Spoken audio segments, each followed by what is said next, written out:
It is important to focus on, okay, how am I presenting the gospel? But then the other side of it is realizing that it's God who opens up people's hearts. And so we need to be thinking and praying about who we're coming into contact with, and be praying that God opens the hearts of those people, that God makes those people ready to receive his message. So that needs to be part of our prayer life. And of course, we do need to think about how it's presented, but there is another side of it. And I think a lot of times we almost put too much on us, and we forget to rely on God, and we forget to be inviting God into the mission. And so let's make sure that we are doing that and praying that God opens the hearts of the people that come into contact with us as individuals and come into contact with us as Westgate, that they come here, that we meet them, and that they have open hearts. Because she's a dealer in purple cloth, she's likely pretty wealthy. And because of that, she might have a nice place. And so upon conversion to Christ, upon accepting Christ, she invites them to come stay at her home. She invites them, she becomes hospitable. And the two people we'll look at today who are converted by Paul, one of the first things they do is invite them to their home, which is pretty cool. A sign of the Christian faith, a sign of conversion is hospitality. Come on over. And they invite these people who are God's messengers into their home. I think that actually says a lot about Paul and his posse of guys. They're people that people feel safe inviting into their home. You ever kind of had the opposite? You ever had someone that you're like, oh, I feel like I should invite them over, but I don't know if they're a safe person to bring into my house. Like they might come in here and judge everything. Oh, the house is dirty, or oh, it's small, I don't like this, or oh, Brady, you only got a 50-inch TV. You'll get there one day, buddy. This food is overcooked. There's a lot of reasons. Sometimes you're afraid to invite people into your world because you don't know how it will be received. And maybe more than that, to invite people into your emotional world can sometimes be tough, right? To invite people to really be part of your life. But you'll see Lydia do it here. Later we'll see the Philippian jailer. They both invite these people into their home, into their world, into their lives. And it says a lot about what happens at conversion, but it also says a lot about Paul and Silas and Timothy and the kind of guys these guys were, where people wanted to welcome them into their lives. And so I want us as individuals, I want us as a church to present ourselves as safe people that can be invited into other people's worlds. We're not out here to get you. We're not out here, we don't have an agenda. We're not here to judge you. We're not here to trap you. We just want to love you and serve you, and we are safe people. I think that's something important, that the church needs to present themselves in that way. It's funny, at the end of the text, it says, I think the version Caleb read said, she persuaded us.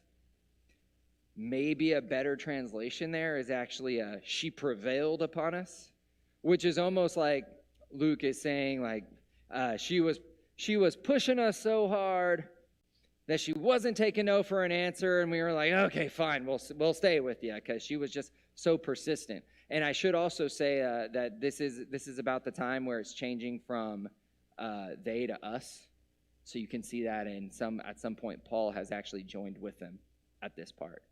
He's no longer speaking in third person. So Paul's joined the group here. But anyway, it's cool. You see, so you see a traditional style convert here in Lydia. She just she hears the word and she changes, and she invites these guys into her home. Now the story is going to take a weird turn. The next character we're going to look at is really interesting. We don't get her name, but she's a slave girl, and she has this spirit. A spirit of divination is what the text will say. The Greek actually translates to a spirit of a python, maybe some kind of weird specific spirit. Whatever it was helping this girl to be able to be a fortune teller, to predict the future. And she's got these owners, people who own her like a piece of property, that use her to make money. So people come there, they pay this lady, she tells them the fortune, and she tells them what's coming, and they pay up, but she didn't really get a cut of it. It goes to the owners. She's just a piece of property. You'll see these owners, if you read through the story, they're scummy people. They are bad people. They view this girl as not as a human, but as property and as means to an end. Today, we would call this human trafficking. This is a girl who is being trafficked and used. But what's interesting is this possessed girl with this spirit who can tell the future. She's going around following these guys. She's following these guys around and saying, these are men. They're servants of the Most High God who are telling you the way to be saved. This is coming from the voice of a possessed girl. So it's really the voice of this spirit. It's actually saying a good thing, right? I mean, it's saying, hey, it's acknowledging what God is behind what Paul is doing, but it's also calling him the Most High God. But if you look in the New Testament, that's kind of a running theme. James says, hey, demons know there's one God, and they shudder. They shudder at the thought of it. You see in the Gospels, demons acknowledging who Jesus is. They know the spirit world, whatever is out there, they know and acknowledge who God is. And that's what's happening here. And for whatever reason, whatever the case was, it's either bugging Paul or this is not how he wanted the good news to be heard. He turns around and he casts out the spirit in the name of Christ out of this girl. And you can see in the picture it's a snake. The spirit looks like a snake there. That's not how, we don't know what historically this looked like, but that's the way the artist took it, is this is a python spirit, whatever that is. And so now that this spirit has been exorcised out of her, the owners weren't like what you would think. You would think these guys would be like, wow, who are these guys that have the power to do this? What God do they serve that just overcame this spiritual force? You know, you would think they would be like, I want to know more about this God. But rather than be curious, rather than want to learn more about this God, rather than wanting to accept this God, guards up, they're ready to fight. They don't like that they just lost their ability to make money. I'm sure they had a lot of ways to make money. I'm sure they had lots of little hustles going around.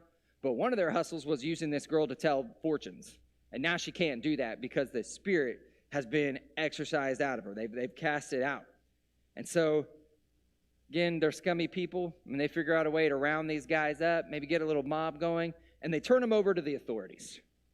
And so they're turned over to these government authorities. And if you look at the text there,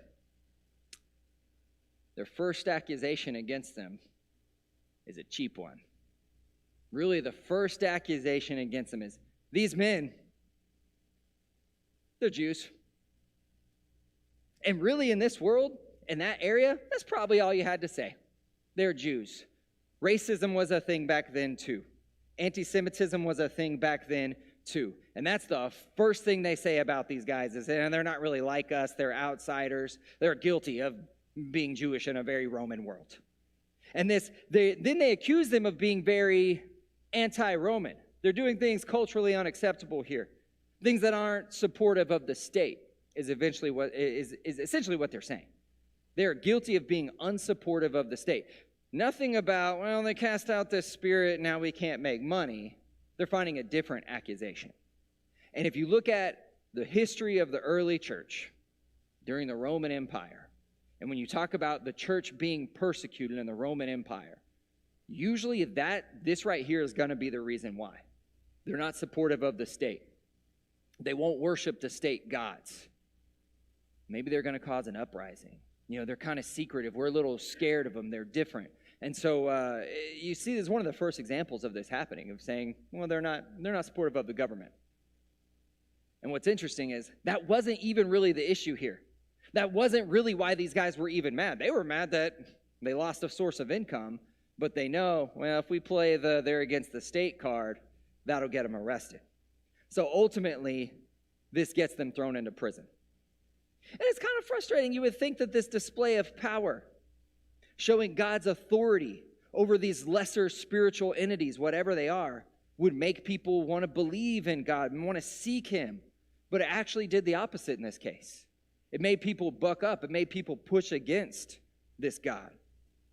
And I think that we think sometimes if we could see a real sign if we could see like a real one, if God could reveal himself in some miraculous way, that we'd all be way more faithful, right? That everybody would convert, that everybody would be a Christian. If God would just manifest himself in miraculous ways, we would all believe. And I do think for some people that is true. For some people, we might buy in with some kind of miraculous display of the Spirit. But you actually see over and over in the New Testament, a lot of people can see powerful acts of God and still reject them. And still, even after seeing something supernatural, even after seeing these displays of power, people find a way to still not buy in. You even see that at the end of the parable of the rich man and Lazarus. Jesus says, hey, for some people, in a very ironic way, even somebody raising from the dead won't convince people. So for some, it doesn't matter what kind of miraculous thing you show. It's just not going to, that's not what's going to convince them.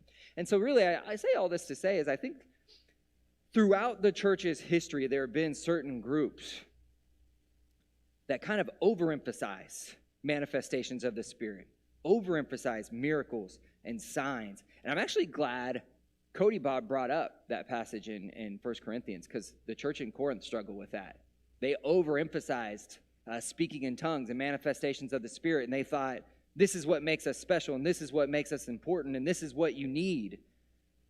When the whole point of Cody Bob, the verse he read, was actually those are good, but what's most important is love. Love is more powerful than miraculous displays of God's power in the Spirit. Love is what is most important. Because sometimes we just overemphasize that. And you can see in Acts, like in the case of Lydia, it wasn't a miracle that converted her. It wasn't a miracle that converted her. So sometimes we put, as cool as it is, and I believe God can still work in miraculous ways today, as cool as that is, that's not necessary. It's not necessary to bring people to Christ. And you can see an example here of it happening, and it didn't convert people. It doesn't always do that. So anyway, these guys, they end up arrested. They're in jail. They're in jail in Philippi, essentially guilty for being Jewish in a Roman town. They're a victim of state police brutality. They get beat up on. They get beat with rods, thrown in prison without a trial. Man, if I'm in that situation, I am so mad. I am so mad at the system. I'm mad at the people. Probably some of you on a road trip have gone through a town, maybe some little town in Texas, and you get pulled over and you get a speeding ticket. It's never happened to me, but I have a friend that it's happened to. And that happens. And you're mad, right? You're mad because you're like, I don't want to use any names, but okay, let's just say Santa Ana, the town of Santa Ana. They give you a ticket and it's really not fair. And you feel like you're just being ticketed for being an outsider. And you're like, who names a town after the enemy of Texas? You can't do that. It makes you mad. And so there's some towns that I'm like, I don't like that town because I got a speeding ticket there one time. I'm mad about that. But this is a whole nother level. These guys went there. They didn't just get fined. They got beat without trial and put in jail. I would not like the town of Philippi. I would not like the authorities there. I would be mad. I would be sitting in prison. You know who else I'd probably be mad at? Just being honest. I'd be mad at God. Hey, God, we were trying to do this mission. We were trying to do this mission in Turkey. Well, in Asia Minor, it wasn't called Turkey then. We were trying to do this mission there. And you called us to Macedonia. What's up? We're in prison, God, so I'm mad at everybody. But instead of sitting there mad, they're in there praying, worshiping, praising God. What faith, what commitment. The prisoner, and it says the other prisoners heard. And that had to have been powerful. It does also say that it was midnight. So I think maybe some of the prisoners were like, hey, just keep it down, it's midnight. Could you stop worshiping God so I can sleep? That may have been an issue too. But I think there is something powerful. There's something impactful about witness through suffering. It's powerful. It's something most of us are fortunate enough to not have to deal with. We've all suffered. Maybe that's not fair to say. We've all suffered some, and we've all been able to do that. But we live in a place where it's pretty easy.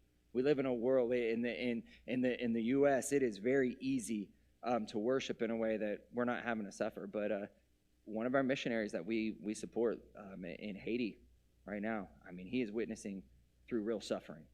He's still there, which I think is really a big deal. A lot of missionaries in Haiti, whenever it got in the situation it's in, they were like, let's get out of there. But he's still the boots on the ground there, and that is a really big deal. And we need to make sure that we don't forget about Majest, a man of God who's committed to God, who is ministering amidst some serious suffering. But there's something powerful about that. And I'm sure the jailer heard these guys worshiping. Everybody's kind of hearing like, man, what is up with these guys? Then there's this earthquake. And it looks like it's meant to break out the prisoners. It's kind of strange. I still don't know totally what to make out of this. There's this earthquake. And the gates open and the chains release. And it looks like, all right, everybody run. Get out. This is your chance. And so the jailer, who was asleep, wakes up. And he's like, oh, no. There's been a jailbreak. And I'm going to be executed. So he is not excited. But then Paul's like, hey, no, we're all here. We're all here, man. Which was, I think, really an act of mercy. It was really an act of mercy on Paul's part, knowing that, hey, if we get out of here, this guy's going to be in trouble. We don't want to do that. And so they stay, and they share faith with this jailer. And so I don't know. So the jailer, upon seeing, hey, there was these guys. I don't know why they're arrested. They've been worshiping all night. Now there's been this earthquake. They could have broken out, but they haven't. They're still here. I don't know what part was convincing to him. I don't know. It could have been the miracle. It could have been their prayers. Could have been what he heard about the talk of the town. Could have been that they showed him mercy by not getting away. But whatever it was, he was like, there is something special about these guys. And so he says, what must I do to be saved? Which is essentially saying, tell me more about your God. Tell me more about this Jesus. I like what I see, and I want to be a part of it. And so they tell him, and he and his family are baptized that day, that moment. And just like Lydia did at her conversion, he wants to take them home. Come to my house.